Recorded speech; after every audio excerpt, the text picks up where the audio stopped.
So, chapter 172 of Chainsaw Man is out, and I was right. But Nick, what do you mean you were right? You didn't predict Denji cutting down Special Division 5 and 6 in 4 panels, did you? Well, one, yeah, I kind of did. And two, that's not really what I'm talking about. See, I, for the last couple of weeks, have been predicting that Chainsaw Man is much closer to the end than any of us have even begun to anticipate. And while the reveal of Black Eyelash Chainsaw Man definitely pushed us in the correct direction, how this Black Eyelash Chainsaw Man has acted since being released definitely pushes us much closer to the end. But what do I mean by that? I mean, not that much happened in chapter 172. It's kind of just Chainsaw Man slicing up some no-name fiend and devils.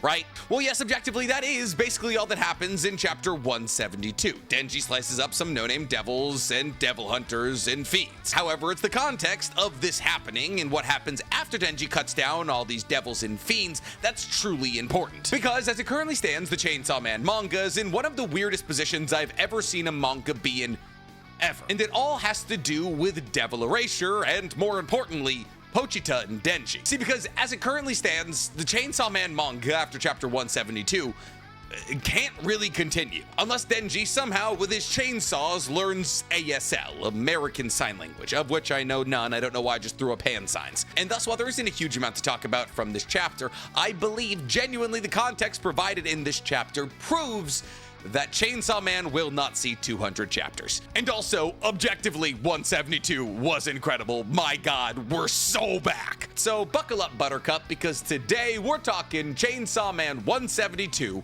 Explained. But before we get to explaining anything, guys, please, for me, like this video, subscribe to the page, and hit that noti bell. And if you want to hear me talk about Chainsaw more, go ahead and follow my anime podcast, Otaku's Anonymous, where me and Danny Mata break down everything that happened in anime and manga this week. It's available on YouTube, Spotify, and Apple Podcasts. And if you want to see me try to bring real-life challenges to the anime world, go ahead and follow my brand new channel that I created with Stephen He, Chris Barnett, and Danny Mata called Anime IRL. So, how do you end a manga? Most people would tell you you end it with a super romantic kiss or a huge battle against the final bad guy. But Chainsaw Man is anything but a regular manga. See, how could we expect a regular ending out of a manga that's based around a boy whose sole purpose in life is to get laid and also his superpower is chainsaws and eating people? Tatsuki Fujimoto has never delivered anything even remotely close to normal. And boy oh boy is chapter 172 more of that. But Nick, what do you mean? Chapter 172 seemed pretty in line with the rest of Chainsaw Man, right? I mean, even if we were to highball the weirdness of this chapter to the highest degree, it doesn't come close to chapter 167, or to Denji slicing up Makima and eating her over the course of a month. And you're right, nothing that happens in chapter 172 is nearly as weird as other things that have happened in Chainsaw Man. However, Tatsuki Fujimoto has officially crossed the line, but not in the way that you think. See, Tatsuki Fujimoto hasn't done something incredibly gross or weird to try and make his fans squeamish. No, he's finally fired the final signal shot of Chainsaw Man, the flare burning its way through the night sky, showing us that the end is nigh. Yes, that's right, Tatsuki Fujimoto has signaled for the end of Chainsaw Man. It's time for the universe to collapse on top of itself. But how, why, and what was the signal? Well, before we get into all of that, let's quickly go over what happens in this chapter, of which, like I've said, there isn't much. See, chapter 172 starts off exactly where chapter 171 left off, with Denji as Chainsaw Man standing behind Special Division 5. See, I don't believe anybody with even the remotest skill in critical reading thought that this new Special Division 5 was gonna last for long. This new Special Division 5 is just supposed to draw a line to the ending of Part 1, where a Makima-led Special Division 5 comprised of all of the weapon devils battled against Chainsaw Man. However, since we didn't know the names or the affiliations of any of these devil hunters, devils, or fiends, and chapter 171 ended with all of them gleefully walking towards Chainsaw Man after their leader declared they only have to injure him, for it only to be revealed that Denji was already behind them and pissed, it was pretty easy to deduce that these guys weren't gonna last for all that long. And boy oh boy, did they not. See, as quick as Denji appears, he disappears. We then cut to what we presume to be the alligator fiend, who has the alligator side of their head yell out the word jump. And thus the alligator fiend and the alligator fiend alone jump. And it's a good thing that they did, because Chainsaw Man flies in and absolutely eviscerates every other member of Special Division 5, as 3 of the members are cut in half at the waist, and 2 of the members, the Hat Fiend and apparently the Ear Devil, are decapitated. And as their guts are strewn everywhere, we see almost an after image of Denji's gut necklace trailing behind him. However, fortunately for the Alligator Devil, it jumped in time to avoid the chainsaw slash.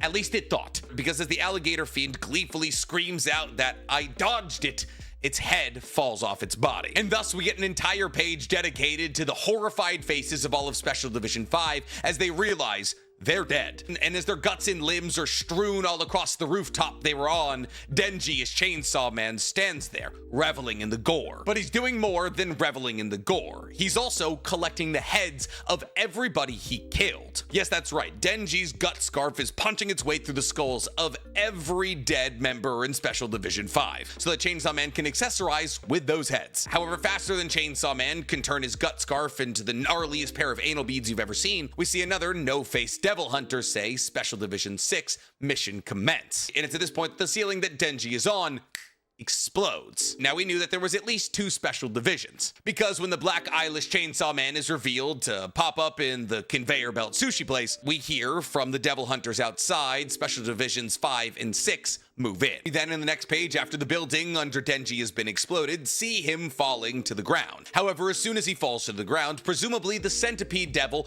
wraps around him. We then see what I presume to be the Beetle Devil and the Worm Devil close in on the now contained Denji, with the Beetle Devil able to slash the neck of Chainsaw Man wide open. And the Worm Devil, I don't know, gives Denji a real good slap. Kind of like Worm, who was one of the members of the 10 Dons in Hunter x Hunter. Why would your ability be Worm? Just doesn't seem like the strongest animal to choose. However, this is a much better result than Special Division 5 got, as the no-name leader of this division tells everybody out there that Chainsaw Man is confirmed to be bleeding. Now, this is rather interesting, because this Devil Hunter seems to be singularly focused on the fact that Denji is bleeding. Not that Denji's injured or dying, but simply by the fact that he's bleeding. And when you compare this way of talking to how the leader of Special Division 5 was talking to his team, and that they don't need to kill Chainsaw Man, rather just injure him, it seems as though the singular focus of all of the Devil Hunters is simply to get Denji to bleed. But why? Anybody who knows even the remotest amount about Denji knows that just making him bleed isn't enough to get him to die, especially in his Chainsaw Man form. So why do they so desperately need the blood of Chainsaw Man? Why are they so desperate to lightly injure him? Well, I harken back to the point that I made in my chapter 171 review, where I covered the idea that possibly Santa Claus could be brought into play by the Devil Hunters. And Santa Claus's contract with the Hell Devil could be used by the Devil Hunters to send Chainsaw Man to hell, where he could take out some of the primal devils. However, I can't for the life of me think about why Denji's blood would be important in that equation. Because, well, yes, summoning the Hell Devil does require a sacrifice, usually from Santa Claus, that requires a sacrifice of some of their perfect dolls. And since I'm assuming that none of the devils, fiends, or devil hunters that we just saw get murdered by Denji are any of Santa Claus's perfect dolls, I'm assuming that sacrifice would happen somewhere else. So as to why Denji's blood is so important to the Devil Hunters, I can't necessarily say, but it is definitely something to keep your eye on. But genuinely, the best explanation I can offer is that by bleeding Denji and therefore slowing him down even by a little bit makes the possibility of sending him to hell with the Hell Devil a bit easier. Anyways, as fast as the devils around Denji get him bleeding, he decides to make everybody else around him start bleeding. And thus Denji, after getting sliced by the Beetle Devil, cuts the Centipede Devil into 4, 5 pieces, which still means every piece has a fair amount of legs, so I guess it's fine. It's more like 10 decapeds now. However, as soon as the Centipede Devil is taken out and Denji is once again free to move around, the leader of Special Division 6 yells at the Pillbug Fiend, who's standing behind him, to get in there and possibly land some more hits on Denji. However, doesn't happen, because while the Pillbug Fiend immediately steps up to try to protect the leader of Special Division 6, Denji cuts through his arms and his neck, immediately killing him. We then, in the next page, get the kind of panel that makes Chainsaw Man one of the greatest mangas of all time. It is Chainsaw Man sprinting through a wall of gore with a trail of decapitated skulls attached to his gut scarf. And we see that genuinely every person on Special Division 5 and 6 has their heads attached to his scarf. We are then served to another absolutely delectable manga panel, as we see with an all-black backdrop Denji as Chainsaw Man holding the Ear Devil's head. However, Denji is only holding the Ear Devil's head with 2 of his 4 arms, and his gut scarf is making an uzumaki with his guts and the skulls of all of the people he just decapitated. It's one of the most metal manga panels I've ever seen in my entire life. I want a tattoo of it more than I can physically orate. And in the next page, it's revealed why Denji is holding on to the skull of the Ear Devil. And it's, not good. See, we see Denji's Chainsaw Man mouth open as he brings the skull of the Ear Devil closer to his mouth. And we see that a camera is watching him do this. Presumably Denji as Chainsaw Man has retreated to some dark alley. We then see some kind of control room that appears to be watching this battle from a distance. And they're trying to confirm with somebody else that Denji is about to consume the Ear Devil. And boy, oh boy, does he? Because we immediately cut back to Yoru and Asa. Yoru's in charge of the body, and Katana Man, who are still in the conveyor belt sushi place. And the Katana Man is yelling at Yoru, "Where's Chainsaw Man?" To which Yoru responds by saying he disappeared. And it's at this point that it's revealed that this manga is over. As when we cut to Katana Man, while he's screaming, "Huh?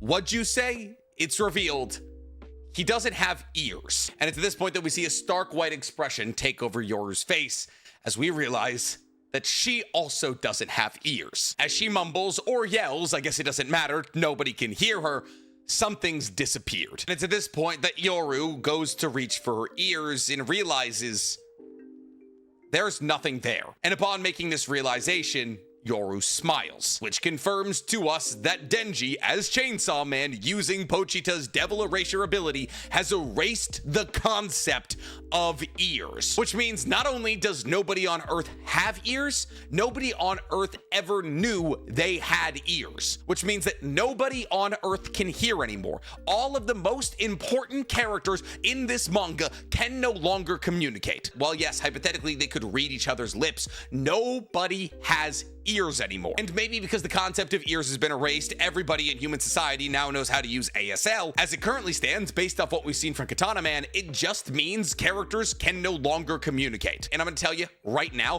one of the more important things in storytelling is characters talking to each other. And the only people who will ever know that ears once existed would be the 4 horsemen of the apocalypse: the War Devil, the Famine Devil, the Control Devil, and the Death Devil. Now, Fami and Yoru are in the mix. They're in the conveyor belt sushi place. And thus they know, and this is depicted by Yoru saying something disappeared, that ears are gone. But no one else will know this. To them, the concept of ears just never existed. And thus I say that this is the end of Chainsaw Man. And not in a bad way. This is fantastic. A story where people can't talk to each other doesn't continue, and thus we've been presented with 2 possibilities. One I believe is highly likely, and another I believe is less likely, but both of them could definitely happen, and both of them revolve around the idea of Chainsaw Man being defeated. See, some of the key motivation of some of the most important characters in the story right now is the defeat of Chainsaw Man. While the motivation of Fami, Barum, and the Devil Hunters is for Chainsaw Man to destroy the Death Devil and make humans immortal and probably invincible, that's not the motivation of Yoru, who the end of this chapter seems to focus on. See, the motivation of Yoru is revenge. Yoru doesn't care whether or not the Death Devil dies. Yoru just wants to defeat Chainsaw Man. And the reason that Yoru wants to defeat Chainsaw Man is because Yoru believes once Chainsaw Man is defeated, the power that Chainsaw Man took from Yoru, the War Devil, will return to him. Her. It's a devil. Now, fortunately for Yoru, this coincides exactly with what Asa wants, because Asa wants to extract Pochita as Denji's heart out of his chest, destroy that heart, and then give Denji a regular human chest, giving him a normal life once again. And thus both Asa and Yoru want the same thing: the defeat of Chainsaw Man and the return of Denji. And now that no character in the story can communicate with each other, it seems as though we're much closer to the possibility of the defeat happening than we ever thought before. See, because here's the thing: the only way any character in the Chainsaw Man universe is ever going to be able to hear singing again or have a conversation is if Chainsaw Man is defeated. And not just like beat up real good and Denji retakes over the body. No. Pochita needs to die. And thus I believe the most likely ending for Chainsaw Man that we may see sooner than later will be possibly after Denji and the War Devil have worked together to defeat the Death Devil like Barum, Fami, and the Devil Hunters want, and after Denji has eaten the Death Devil and therefore erased the concept of death, that Yoru and Asa will be able to battle against the Chainsaw Devil and extract Pochita's heart. And now, since the concept of death has been erased, Denji living without a heart won't kill it. It's at which point Denji's heart will be able to be replaced with a human heart and he'll be able to live a regular life, preferably with a new iteration of the Control Devil in the version of Naota 2.0, because after Denji is sent to hell, possibly by Santa Claus and the Hell Devil, he'll be able to find the Control Devil while he's down there and kill it, sending it back to Earth. And thus Asa, Yoru, the Control Devil, and Denji all get the ending they kind of want. With the only real hiccup here being that Denji doesn't want to live his life as a regular human. He wants to be Chainsaw Man. And thus the possibility of him having Pochita cut out of his chest and having to go back to living a regular life wouldn't really be what Denji wanted. And also probably wouldn't be what Tatsuki Fujimoto wanted for Denji. But that would inevitably, obviously lead to the end of Chainsaw Man. And therefore the more likely possibility, so far as I see, may not actually lead to the ending of Chainsaw Man, but also definitely could. See, no matter how you like it, there is going to be a battle between Asa, Yoru, and the Chainsaw Man, in which Yoru is trying to reclaim the part of itself that it lost in a battle against Chainsaw Man 2 decades ago. Actually, I don't think it was that long ago. It actually happened right before Denji became Chainsaw Man. This is why Pochita was so injured. Anyways, I believe during this fight that Asa and Yoru will be able to push Chainsaw Man to a point where possibly he throws up the devils he's consumed, as this is verbiage that Yoru has used when talking about how he's going to beat down the Chainsaw Devil and get the part of him he's lost. Now, this would obviously return the Ear Devil to the world of the living, and therefore everybody would get their ears back. However, this would also reintroduce concepts like Nazis and nuclear weapons and the entire idea of World War II. But it would also make the but it would also bring the War Devil back to their full power. And thus there's a possibility that Denji and Yoru/Asa would be able to take out all those devils once again as leaders of the Devil Hunters. Now, this is a weirdly happy but twisted ending for Chainsaw Man, as Denji would get to live on with his superpowered girlfriend, who's in love with him, and still be Chainsaw Man, while also reintroducing some of the most dangerous concepts in human history, and therefore it's kind of a silver lining, but like a twisted silver lining, where like Tatsuki Fujimoto needs to have the ending of the story be a little bit corrupt and weird. But the important takeaway from all of this is that this story, physically, cannot move forward in any meaningful capacity if nobody has ears, which means either Pochita needs to die and all of the concepts that it's erased need to be brought back to the world, or in some way or another, Pochita needs to be forced to regurgitate at least the Ear Devil. But since the goal of Yoru is to have Pochita regurgitate the part of the War Devil that he consumed, it would probably be closer to Pochita regurgitating all of the devils it's erased. And since both of those could very feasibly be the end of the Chainsaw Man story, I believe it's not crazy to assume that this basically solidifies the idea that Chainsaw Man is coming to an end. However, there is obviously the problem of the fact that Denji needs to be controlled into killing the Death Devil. There's also the possibility that Naota may or may not be dead, and if Naota is dead, the Control Devil's in hell. Then there's the matter of the fact of whether or not Santa Claus plotline is going to be wrapped up through the medium of her being involved in this battle against Denji, and then there's Asa/Yoru's battle against Denji, and some form of an epilogue where they're battling it out as Devil Hunters against all these reimagined, very powerful devil concepts that Pochita spit up. And thus, even if this were, hypothetically, to signal the end of Chainsaw Man, there's still a pretty fair amount of manga left. But with all that said, how did you guys feel about this chapter? Because personally, I think this might be part 2's best chapter. The Chainsaw Man gore, the wildly hard to anticipate Fujimoto twists. I mean, this right here was prime Tatsuki, and I couldn't be happier about it. But I'm curious to hear from you guys. Do you believe this signals the end of Chainsaw Man as a story, or do you believe that somehow this story will continue with no ears? Tell me in the comments below, and while you guys are down there, please, for me, like this video, subscribe to the page, and hit that noti bell. Listen, if they just want to say that only your ears and not the holes are gone, and now everyone's just got weird looking faces, I guess I could get on board with that. But I don't like how everyone looks without ears.